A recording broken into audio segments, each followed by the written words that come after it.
I wanted to just run through one more topic before we go, because I think it's important. We've been talking about so much doom and gloom and so many dismaying developments. But I think that in the past week or two, we've seen a few rays of hope. And it's something that Stavrula Pabst, who's a Grayzone contributor, covered for us at the Grayzone. And I, co-authored a piece with her on the wave of anti-war rallies across the Atlantic, from Washington, D.C. on February 19th to this huge rally in Berlin, which had as many as 5,000 people at the Brandenburg Gate, sponsored by the Die Linke party's Sarah Wagenknecht and Alice Schwarzer, who is a renowned feminist writer in Germany, to call for an end to the Ukraine proxy war, an end to German government support for the proxy war. Wagenknecht was asked, do you denounce any people from the Alternative for Deutschland right-wing party who would like to attend this rally? And she said, no, everybody is welcome. And so it was, as with all the rallies we're seeing across Western Europe, a show of right-left unity against the Ukraine proxy war. Stavrula also interviewed the planners of those massive Czech rallies we saw in the fall of 2022 in Prague, where 70 to 100,000 people protested the war from right and left, communist and right-wing nationalist parties together. This is a huge threat to the system, and specifically, I mean the EU and NATO. And the momentum is gathering. Protests in Brussels with thousands of people, led by Mick Wallace and Claire Daly, European parliamentarians.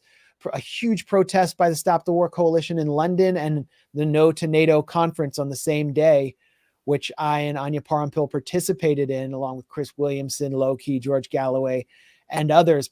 Massive protest in Paris calling for Emmanuel Macron to resign over this proxy war and the abandonment of French sovereignty to NATO and the European Union, and on and on. There was even a protest in the freezing tundra of Montreal. So let's watch a portion of Sarah Wagenknecht's speech before we go, because I think this does offer some hope. And I think the strategic calculus is beginning to change a little bit for the war planners as they're seeing grassroots mobilization against the war. We don't feel that our interests are represented by the foreign minister, Annalena Baerbock, who, like an elephant in a china shop, die wie ein Elefant im Porzellanladen über das internationale Parkett trampelt und ihre and is so out of control of her public statements that she accidentally declares war on Russia. We do not feel that our interests are represented by the defense industry lobbyist Strack Zimmerman, who cares about the financial situation of Rheinmetall and company more than about the fate of the people of Ukraine or the world. Same with Raytheon and Lockheed Martin in the US. We also don't feel that our interests are represented by the Chancellor Olaf Scholz, who at first hesitated and called for prudence and caution, and then gave up, having heard enough of the militarists from the ruling coalition, and now crosses one line after another. No,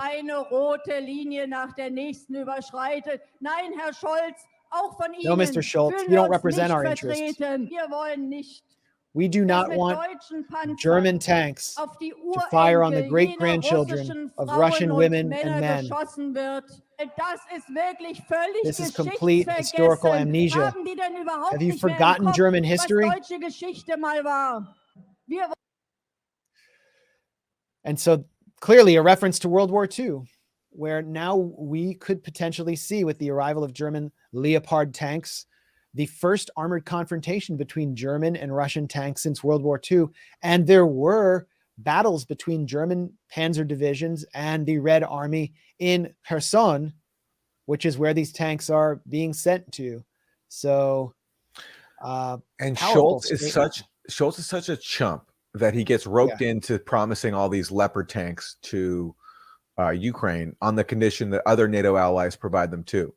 And since then, what's happened? None of them have stepped up.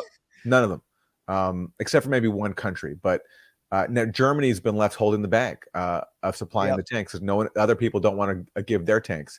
And the U.S. M1 Abrams tanks are just purely decorative.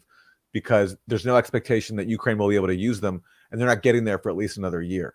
So that's another way in which Germany has been completely left hung out to dry, which happens to totally conform to the longstanding U.S. goal of severing ties between Germany and Russia. So not just the short-term goal of making sure that Germany doesn't get second thoughts about being part of the proxy war, but also advancing a long-time goal of severing Russian-German ties, because Russia and Germany united would be a threat to U.S. dominance of Europe. That's what it comes down to.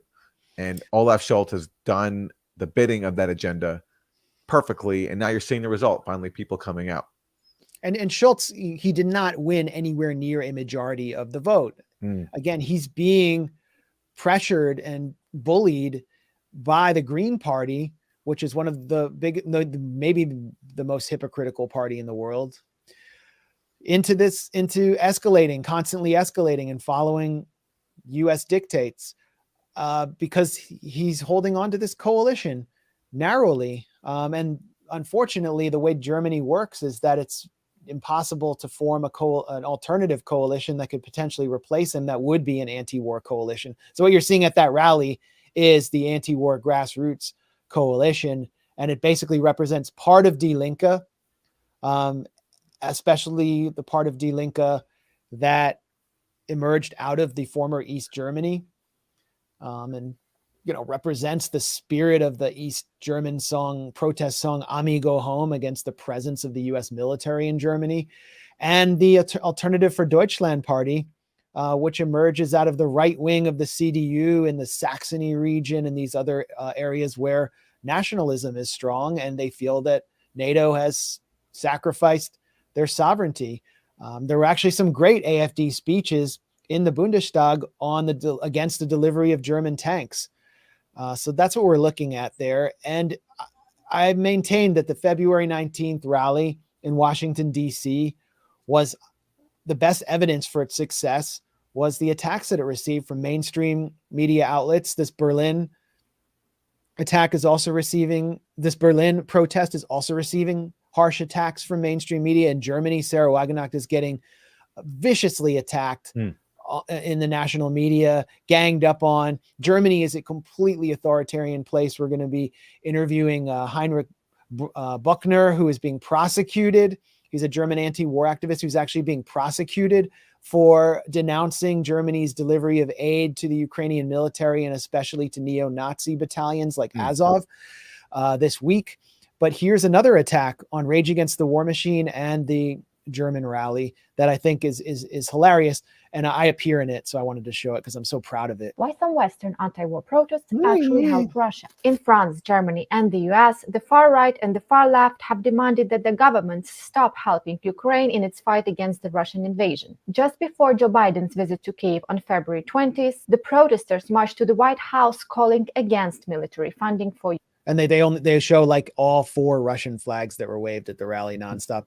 Ukraine. See those Russian and USSR flags in the crowd? Among others, the protest was led by MAGA and die-hard Russia supporters, such as MAGA, Carlson's show, and whitewashers of authoritarian regimes. There I am. The most massive anti-war rallies took place in Germany. Right-wing AfD and German Communist Party, among others, protested in response to the Munich Security Conference, where stepping up military aid for Ukraine was the main topic. Russian flags and even stickers with war symbol Z were noticed there too. In Berlin, such protest was co-organized by a left-wing politician, Sarah Wagenknecht, criticized for her pro-Russian stances within her own party. French far-right politician Florian Philippot regularly gathers demonstrations in Paris against the EU, NATO, and France's support for Ukraine. The former ally of Marine Le Pen has called Ukrainians Nazis and, surprise, defended the Russian invasion. Rallies for peace at all costs, however, play into hands of Putin's propaganda that blames the West for the war Russia started. By jeopardizing public support for Ukraine, such anti-war rallies deny Ukraine's right to defend itself and only encourage Russia's genocidal conquest. Okay, so by doing these rallies, we jeopardize support for the Ukrainian military effort. Guilty as charged. I'll take it. That's what we aim to do. We're going to continue doing it. You should go out, get some vitamin D, go out into the sun, and then decide if you want to fight on your own terms. Everyone has the right to determine their own country's military policy. And if they feel that they're being invaded, they can defend it themselves, but not with our money, not with our weapons. We have a say here too. And I love how they tried to implicate me for shaking the hand of Nicolas Maduro, former union organizer, bus driver in Caracas, who was elected president following the Bolivarian democratic revolution led by Hugo Chavez. After that handshake, I interviewed him in a real interview. CNN even covered the interview. Parts of the interview were cited in John Bolton's book. So I'm not exactly ashamed of that, but I'm most proud of jeopardizing U.S. support for this war. And that's what we all aim to do. Of course, it's framed as supporting Russia. But as soon as the U.S. support dries up, the war ends. Max, before we go, can we show people how Democracy Now! Covered the European protests? Because we've already seen the 9 seconds of coverage that they gave to the Rage Against the War Machine rally in D.C. Well, check out how they responded to tens of thousands of people coming out in Europe to demonstrate for diplomacy and peace in Ukraine. Yeah, they don't seem to be very enthusiastic for some reason. And the reason why I want to show it, on top of it being funny, because this is funny, but also it's a reflection of where the progressive movement inside the U.S. is at. That this is their response now to massive peace rallies inside Europe.